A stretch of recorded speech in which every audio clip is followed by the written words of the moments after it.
Hey guys, and welcome to another episode of Millennials Point of View, where today I'm going to be taking a look at what I would put on the Gamecube Mini from my personal Gamecube collection. Now, I did this a couple videos ago for the hypothetical N64 Mini, so if you guys missed out on that video, go ahead and click right here after you watch this one. But the rules are pretty simple. I don't really care about licensing issues or anything like that. This is just for me. It's what I would personally put on there from my personal collection, so it might not necessarily be the best games on the Gamecube. And also for this one specifically, no compilations because those were becoming more and more common during the GameCube, PS2, and Xbox era, and I think that would be cheating. But anyways guys, with that said, let's get started. Alright, first up we have Animal Crossings, a good life simulator game for the GameCube. Now this was really the first game of its kind at the time. It was a game that ran off of like an internal clock from the GameCube that like time in the game was time in real life, and you could only do stuff during the day. You couldn't really do too much during the night, at least on most days. But that time mechanic was really cool at the time. No pun intended. But I remember my sister and cousin getting really into this game, and me kind of just watching them play. And it was a while before I would even bother to play it. But I think that was really cool and a pretty good memory. It's like the only game I can remember my sister ever getting into. I think that's what's pretty cool about Animal Crossing, is that it's a very accessible series, and I think it would be a good fit for the GameCube Mini. Alrighty, next up we got Battalion Wars. This is a great third-person kind of strategy game. It's mostly focused on the strategy, because you can control your units and tell them to attack, tell them to defend, tell them to fall back, that type of thing. But you also control one of the units on the field, which is really cool. It's made by Intelligent Systems, so the creator of Advance Wars, and this was originally supposed to be an Advance Wars game, like title-wise, but it was so different from the Advance Wars series that they just named it Battalion Wars instead.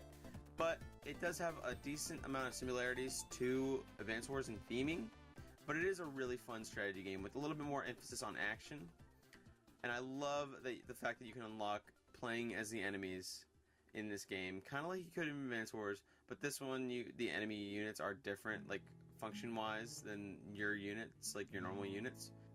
And the story is actually pretty good for a game like this, for sure. Definitely better than what I would expect it to be. It actually has probably one of the better like stories on the GameCube, if I'm being honest. And that's why I think it would make a good fit for the GameCube Mini. Alright, so next up is never going to happen if they make a GameCube Mini, but Donkey Kong Jungle Beat. Yes, I know you had to have the bongos to play it, but like I said, I don't really care about like any kind of issues or things that would prevent a game from being on the GameCube Classic. It's just what I think deserves to be on there from my personal collection. And I love Donkey Kong Jungle Beat. I know this game doesn't have the greatest reputation, but the rhythm of it is so fluid. Like, you just get so into it when you're into it, and trying to rack up combos by not landing on the ground, and you know, make Donkey Kong clap, and doing the bongos, make them move. It's so fluid and so much fun. It's not the hardest game, it's not the longest game, but it is very enjoyable for what it is. And I think that anyone that's never really tried it before, or just kind of brush it off, if you can find it and the bongos for pretty cheap, I would definitely recommend giving it a chance, or maybe even get the Wii version. I don't think it'd probably be as satisfying as the GameCube one with the bongos, but at least you get a chance to play it, because I think the level design is actually really good on this one. And I think the uniqueness of it really does earn it a spot on the GameCube Classic. Alrighty, next up we have Zelda Four Swords Adventure. Now first of all, I want them to redo it a little bit, if they do put this on the GameCube Classic Edition, and make it so you can do 4 players without the Game Boy Advance link cables. That would be a really cool thing. I've actually never played it multiplayer because of the fact that I only have one Game Boy Advance link cable, and no one's really ever wanted to play it, so I just never really put in the effort to try it out, I guess. But I think it'd be really fun. It's a decent game on its own, by yourself, but I hear the real magic's in the multiplayer, so I would definitely love to see it with multiplayer, easily accessible on GameCube Classic Edition. And I think that having a 4-player Zelda is something that definitely people wouldn't expect on a GameCube Classic. I think it's the most forgotten Zelda game maybe ever, because it's not super bad like the CDI ones, but it's not like super great either. It's really good though, and that's why I think it deserves a second chance on the GameCube Classic Edition. Next up we have Legend of Zelda Twilight Princess. Now some of you might be wondering, oh, why are you putting this one on here and not, saving it for the Wii one? Well, this originated on the Gamecube. It was made to be a Gamecube game, and I think that's where it belongs, on the Gamecube Classic, for sure. But, it was good on both consoles. I just prefer the Gamecube one, too, because I don't like motion controls very much, at all. I'm not a huge fan. So I prefer to have the GameCube version and now the Wii U version since that's out. Either way you look at it, this isn't the greatest 3D Zelda game ever, but it's still a Zelda game, still very enjoyable, for sure. I haven't personally beat it, but I would love to beat it sometime, and I can't think of a better way to do it than on the GameCube Classic Edition. Alright, so this is the last Zelda game I'm going to be talking about. Next up, you can already guess it, Zelda Wind Waker. Now, this is my favorite Zelda game of all time, for sure. I love the art style in it. I love all the dungeons. I love the music in it, especially like the Wind Temple theme. It's incredible. Definitely, for sure. If you're gonna watch any of my videos, you'll probably hear some Wind Waker soundtrack going in the background while I'm talking about stuff like this. But either way, it's a fantastic game. I love the sailing. I think it promotes such a unique style of like adventuring and just makes you feel like you are actually going on an epic adventure. I never got bored while I was doing the ocean like part of the game. I liked it so much I don't mind the Triforce quest at all. Really, there isn't really anything that I see in this game that is bad to me, like glaringly, but I can admit that is probably a bias talking.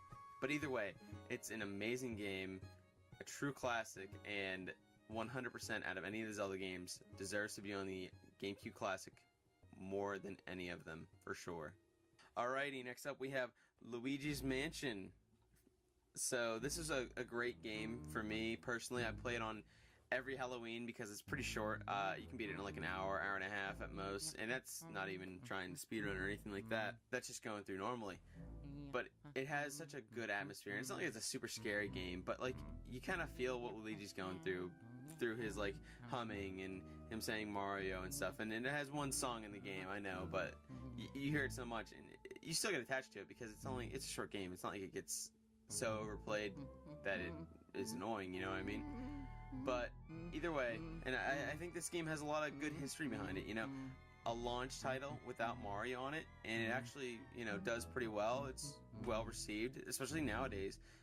Back then it might not have been as well received as it is now because people want Luigi's Mansion 3, they really like this game. It's definitely gotten better with age. And I think this game kind of symbolized what the GameCube was all about. It was about taking risk, and not everything stuck right away, but now people looking back at it, people love all the risks that the GameCube took way back then, and they're appreciating it now because they realize that, like, wow, that was really unique and interesting, and it was well done. And I've always loved the GameCube, and I love the fact that it's getting like a resurgence online almost. So I think a GameCube Mini is in our future, and I think that having Luigi's Mansion on it really would encapsulate what it's all about for the GameCube. Alright, next up we have the best sports title of all time, Mario Golf Toadstool Tour. Very, very fun. Again, another game by Nintendo that really gets the whole family involved. My mom even played this game before, and she's never really played a game besides this and the Yoshi game for NES, the puzzle game. But either way, it is just incredible. The courses are really fun and unique. The different characters aren't so different to where it's like you have a super advantage if you pick this guy, unless you pick the PD Piranha plant. But other than that, they're pretty well balanced. And everybody has a chance, and you can just pick your favorite character and go. But yeah, it's golf, but it's so much fun. There's so many factors to it, different clubs, the wind speed, the spinning the ball. Really just learning each character is really fun. And trying to get your next best score, really. That's what it's all about. And it's just super good atmosphere, like super good music, and you can taunt people, which doesn't sound like a big deal, but really, when you keep taunting them and hitting that taunt button, it just gets them very annoyed, and you can mess up their shots, and it's all about mind games when it comes to this one. But yeah, this is definitely a must for the GameCube Mini. Alright guys, so next up we have what I think is a very underrated gem on the GameCube, Mega Man X Command Mission. So this game is a turn-based RPG with Mega Man in it. It takes place 100 years after the events of X8, I believe. So it's definitely like a different design. I love the redesign of X in this game. I think it looks super duper cool. The story in it is surprisingly decent for a Mega Man RPG, way better than I expected. And the combat is really fun too. You can actually see like the turns and who's next, kind of thing. So you can try and take out the enemy before your other character and try and get like 2 turns in before they get 1, that type of thing. That adds a lot of uniqueness to it that not a lot of RPGs have, which is pretty cool. And the music, like the music in this game really is what brings it all home for me. It's so intense. Like most of the tracks are just awesome. Really, really gets in your head. Really pumps you up when you're fighting. Gets you excited, like, to play an RPG, which I know some people might not get excited to play an RPG. This was my first experience with RPGs, so it's definitely a classic for me. And I think it definitely would earn a spot, again, for me personally, on the GameCube Classic. Alrighty, so this game needs no introduction, but next up we have Metroid Prime. Now, this game means so much for Nintendo, for sure. It was the first time bringing Metroid in 3D, and they didn't just bring it into like a 2.5D kind of thing, like some people thought they might, but they brought it into full first person, changed the game completely, really made it even more atmospheric than it already was with the previous games. And I think that it's just incredible that they could take it and change it so much but still have such a good fan reception. You don't see that a lot for classic franchises. It shows the risk that the GameCube was taking was working, maybe not in sales, but by fan reaction and critical reaction. Most of the time, what they were, especially critical reaction, most of the time, what they were doing was going very well as far as making actual good games. Again, it might not have brought the sales in, changing everything up so much, but I think that, for me personally, this is probably like the golden age of Nintendo, the GameCube. And again, this is another game that encapsulates that thought. Definitely Metroid Prime deserves to be on the GameCube Classic. Alright, so next up is my second favorite RPG of all time, Paper Mario and the Thousand Year Door. Now, this was actually the second RPG I ever really got into back when I was a kid. I remember seeing it at like a GameStop for not too much, maybe 20 bucks. They were kind of phasing out GameCube back then. So, it wasn't too bad of a price, for sure. I beat it years later, like for the first time. And I just love the character interactions with Mario and the sidekicks. And the combat is fun, having to like press a button at an exact point to do extra damage. It's really fun, and the badges make combat unique as well, and the different partners. And again, your interactions with like non-playable characters and your partners and even the bosses and everything. Like the writing in this game is so good. Made by Intelligent Systems again. They really know how to make a good game, I guess. But yeah, no, this game probably has the funniest writing I've ever seen in my life. I haven't played the first Paper Mario more than like 5 minutes, but I really want to. I actually have it on the Wii U Virtual Console, but that's beside the point. This game, everybody wants like a true sequel to this, and it's obvious to see why. It's an incredible game and certainly deserves to be on the GameCube Classic. Alright, so next up we have Pikmin. Pikmin's an interesting game. Not a ton of people have played it, but most of the people that have played it really enjoy it. It's interesting. It's a certain colored creatures called Pikmin, and they can do different things that are good for certain situations, which makes it so you have to have a good supply of every single kind of Pikmin, and you can only carry or have so many come with you, which also adds to like what you need to do. You actually need to get the materials to make Pikmin, so you have to work for that too, and you have a limited time system, and it doesn't tell you exactly how much time you have to get your parts, like for your ship. And it's just a very atmospheric, beautiful game. It's not super intense, but it doesn't need to be, because at the time, and even today, the world in this game is beautiful.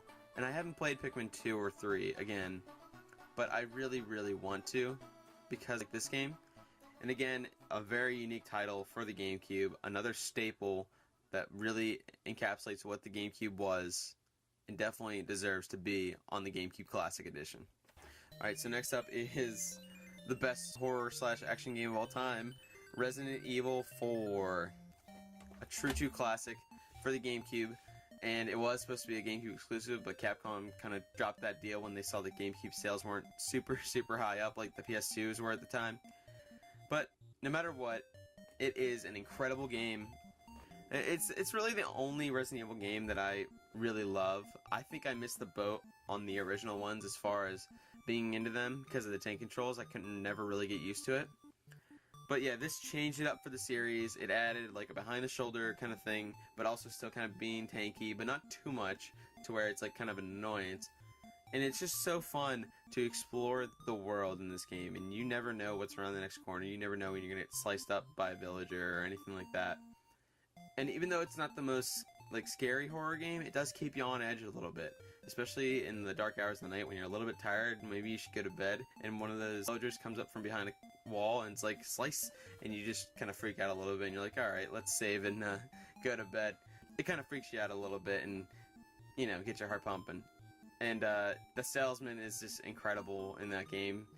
He has become a meme, and it is amazing for sure. And no matter which way you look at it, Resident Evil 4 definitely deserves to be on the GameCube Classic Edition.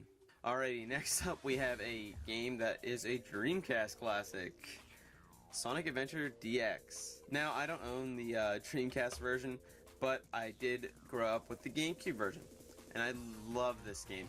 I know it hasn't aged perfectly, but I think there is enjoyment to be found in all styles of play besides Big the Cat. But even then, I think it's worth playing through those stages to get to Supersonic level, which is one of the best ending levels of any game ever, if you ask me. But yeah, no, I admit that this game hasn't aged super well, and there are some definite flaws with it. But it's really all about nostalgia for me on this one. I grew up with it. I loved it back in the day, and I still love it today. And it's not the only 3D Sonic game that I know isn't the greatest, and I still love because of, like, what I grew up with, right? And I think that's an amazing thing about nostalgia, is that it really can, like, it doesn't blind you to bad things, but it can help you look past that. And I think that's like a good way of really looking past the bad things in life even, and just accepting it for what's good, right? And if you can find enjoyment from any game, I think that you are definitely entitled to your opinion, even if like the rest of the internet hates it. You like that game that you like, or you like any game that you like, without letting anyone else's opinion influence you. I think that's really important. I think that might be a reason why I decided to put this on my GameCube Classic Edition. Alright, next up we got the Web Slinger, Spider-Man 2. A very, very good open world game for someone that was too young to play GTA whenever GTA was a thing, right? And I didn't even know what I was missing out on, but I kind of got it with Spider-Man. I think the amount of fun I had with Spider-Man was more than I would have with GTA. But no matter what, this is a truly great game to me. I love the web slinging. That's what everyone loves. I can't wait for the new one, but I hope it's just as good as the Spider-Man 2, because no Spider-Man game has ever done web slinging as good as Spider-Man 2. And I really hope they can bring it back for that game. And you know, the alternate missions were very, very fun as well. Really added like some lore to it, and you know, it was just great to see some of the returning cast from the films, and actually have the story from the movies as well. And also just kind of, again, adding their own twist to it and making it interesting for a game, and it's a good length game. There's a lot of game for your dollar here. I think it would fit nicely on the GameCube Classic Edition. Alright, next up we have my personal least favorite 3D Mario game, and that is Super Mario Sunshine.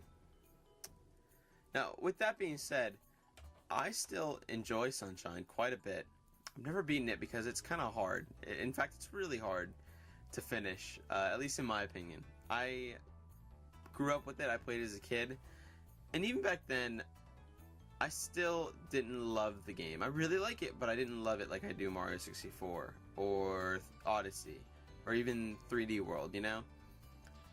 But I can still say that I have had a ton of enjoyment from this game, and I can see why people like it so much. And it's one of those risks that Nintendo took with the GameCube, making Mario change with the Flood Pack, you know? It really added a lot of uniqueness to the gameplay.